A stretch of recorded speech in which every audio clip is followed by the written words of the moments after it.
Sekarang ya tuh sering banget dengar istilah anak haram, anak hasil zina. Nah, sedangkan dalam hukum ini nggak ada mas istilah anak-anak ini. Yang ada itu adalah anak di luar kaum. Nah, benar nggak sih mas penamaan anak zina ini atau anak haram ini sebenarnya? Baik.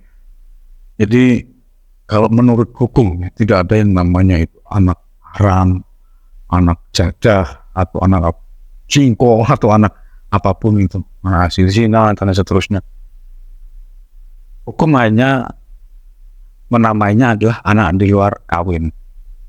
Apa itu anak di luar kawin kan? Jadi sederhananya begini, anak di luar kawin itu anak yang dilahirkan di luar dari perkawinan yang sah dari ayah dan ibunya. Jadi mereka ini lahir di luar perkawinan karena pada umumnya anak-anak ini kan lahir di dalam perkawinan setelah ayah dan ibunya menikah, kemudian ibunya hamil, melahirkan, nah anak-anak ini lahir. Nah, tetapi ada juga anak-anak yang memang dia lahir di luar perkawinan. Jadi kalau kemudian itu dinamai dengan anak haram dan seterusnya, itu adalah hal yang kejam ya, saya kira. Jadi karena ini bukan kesalahannya si anak-anak, atau belum tentu juga misalnya ini adalah sebuah kesalahan, karena bisa berbagai macam hal itu. Iya, karena anak di luar kawin itu salah satunya dengan jadi anak korban pemerkosaan. Betul. Nah, untuk menamakan itu sebagai anak haram tuh terlalu kejam untuk anak ini sebenarnya. Iya, jadi malah cenderung jahat ya kalau misalnya anak ini adalah anak yang dilahirkan karena ibunya itu adalah korban pemerkosaan. Karena berbagai macam cara orang memperkosa itu. Nah, karena dia anak dari korban pemerkosaan, saya kira menjadi jahat kalau kemudian dia disebut dengan anak hasil zina, anak haram, walaupun tetap saja anak ini juga tidak boleh dipanggil yang jelek itu, kalaupun itu bukan korban pemerkosaan. Karena semua orang mungkin pernah melakukan kesalahan, atau ada hal lain yang mengakibatkan itu disebut anak di luar kawin. Karena bisa saja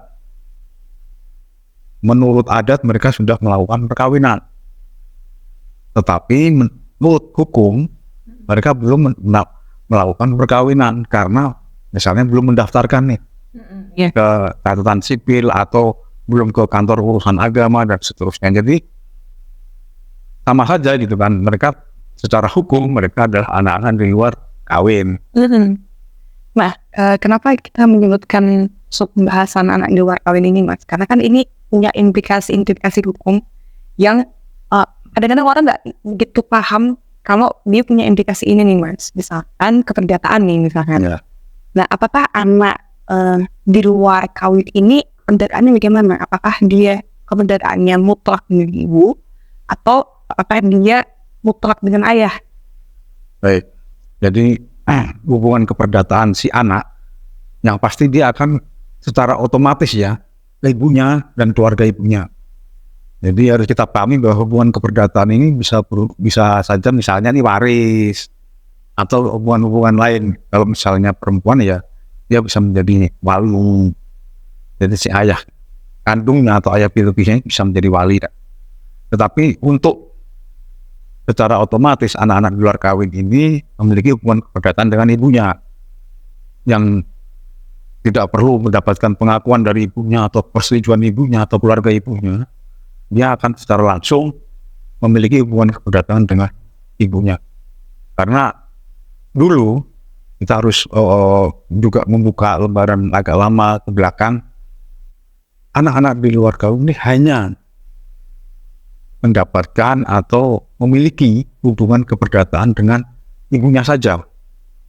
Maksudnya ibunya dan keluarga ibunya saja. Tapi tidak memiliki hubungan keperdataan dengan ayah kandung atau ayah biologisnya. Sebelum kita lanjutkan pembahasan selanjutnya, jika Anda ingin melakukan konsultasi hukum dengan kami, bisa datang ke kantor kami atau hubungi alamat email kami. Karena ketika anak ini lahir, dia tidak terikat dalam perkawinan orang tuanya. Jadi seperti itu dulu itu.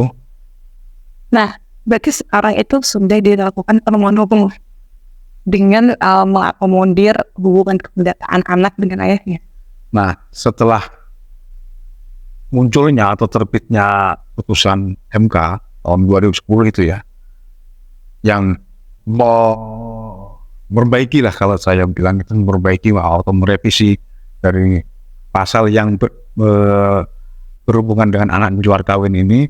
Jadi di sana menyatakan bahwa, kalau sebelumnya kan begini bunyinya, bahwa seorang anak di luar kawin hanya memiliki hubungan keperdataan dengan ibu kandungnya dan keluarga ibu kandungnya. Kemudian ditambah ini klausul setelah putusan MK bahwa selain tadi yang hanya memiliki hubungan keperdataan dengan ibunya dan atau keluarga ibunya, dia juga dapat memiliki hubungan keperdataan dengan ayah kandung atau biologisnya, sepanjang dapat dibuktikan melalui ilmu pengetahuan teknologi dan atau bukti hukum lainnya, begitu. Serta ada pengakuan dari orang tua atau ayah kandungnya itu. Kalaupun tidak ada pengakuan pun, saya kira tetap bisa selama ada bukti secara ilmu pengetahuan. Jadi bukti ilmu pengetahuan ini misalnya nih, ada tes DNA yang menunjukkan bahwa dia, si anak ini benar-benar adalah anak kandung atau anak biologis dari seseorang orang yang ternyata dia adalah ayah kandungnya, begitu. Nah, lanjutnya nih Mas, apa yang harus dilakukan nih kalau mau menghubungkan kedataannya dia dengan bapaknya? Karena kan sebelum ada pengakuan ini atau bukti biologis ya Mas. Nah, ini kan nggak bisa serta-merta langsung masuk ke dalam hubungan keperdataan dengan laki-laki tertentu atau orang bapak tertentu ya, kecuali itu harus dibuktikan. Karena apa ya harus dilakukan supaya bisa menghubungkan? Baik. Jadi walaupun ya kemudian si anak tersebut atau ibunya, karena misalnya anak itu masih anak aja tidak atau belum bisa melakukan perbuatan hukum, dia diwakilkan oleh ibunya. Nah, walaupun dia sudah memiliki nih bukti hukum atau ilmu pengetahuan, memang tidak bisa serta-merta kemudian dia langsung memiliki hubungan keperdataan dengan ayah biologisnya tersebut. Misalnya ini dia setelah habis tes DNA, ibunya, dia dan ayah kandungnya itu misalnya, kemudian langsung ke catatan sipil minta akte kelahiran, tidak bisa. Tetapi harus ada penetapan dari pengadilan. Jadi sederhananya, jika seorang anak di luar kawin ingin mendapatkan hubungan keperdataan dengan ayah biologisnya itu dan keluarganya, maka harus mengajukan permohonan asal-usul anak di pengadilan agar nanti di sana dibuktikan, di sana nanti ditetapkan bahwa seseorang ini benar adalah anak biologis dari ayahnya berdasarkan saksi-saksi, berdasarkan ilmu pengetahuan, bukti-bukti yang ada, sehingga setelah ditetapkan nanti dia mendapatkan hubungan keperdataan, mendapatkan hak waris dan seterusnya. Ya, jadi dari penetapan ini baru dia dikasih lampiran untuk bisa mengubah akte, misalkan kalau misalkan aktenya sudah ada. Ya, jadi perubahan akte kelahiran atau penerbitan akte kelahiran, perubahan-perubahan yang lain itu adalah berdasarkan penetapan dari pengadilan. Nah, jadi penetapan itu sangat krusial ya Mas untuk melakukan revisi-revisi historinya anak ini. Ya, betul.